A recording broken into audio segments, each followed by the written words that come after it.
Hello. How are you?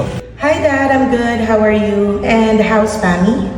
I think Spammy fell in love with my maid.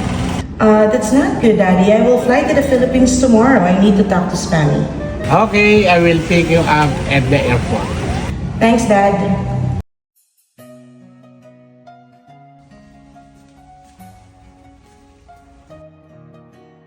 Good morning, Spammy.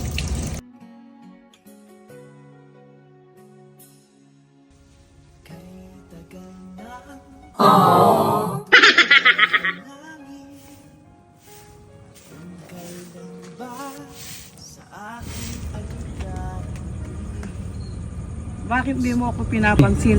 Alam mo, para kang bola ng volleyball, no? Volleyball? Bakit? Kasi kahit nag-mine na ako, kinukuha ka pa rin sa akin ng isang bungi at isang kalbo.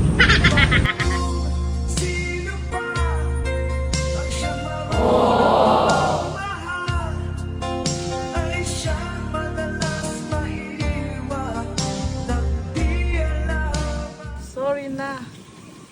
Nabubura ng sorry ang galit, pero kailanman hindi nabubura ng sorry ang sakit.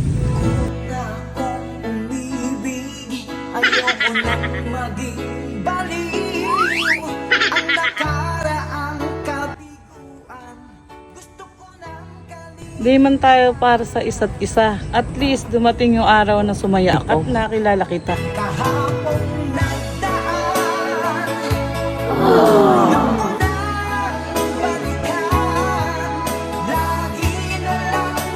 Ewan ko bakit ganito ang aking nararamdaman. Kahit ilang beses mo pa akong saktan, ikaw pa rin ang laman ng aking puso't isipan.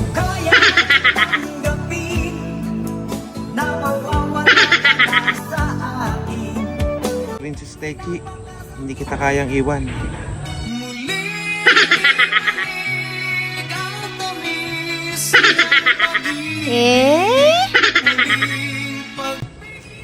Maaaring hindi ikaw ang unang minahal ko.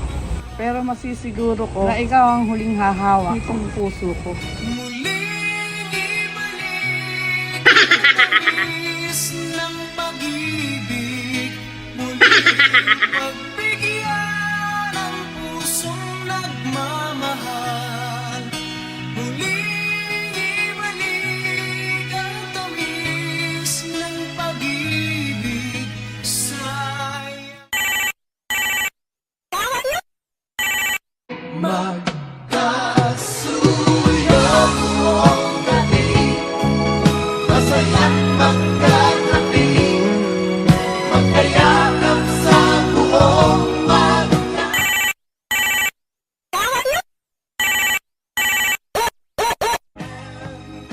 Bakit di mo sagot ito tumatawag sa'yo? Oras natin itong dalawa, kaya hayaan na natin yung mga bagay na hindi naman mahalaga.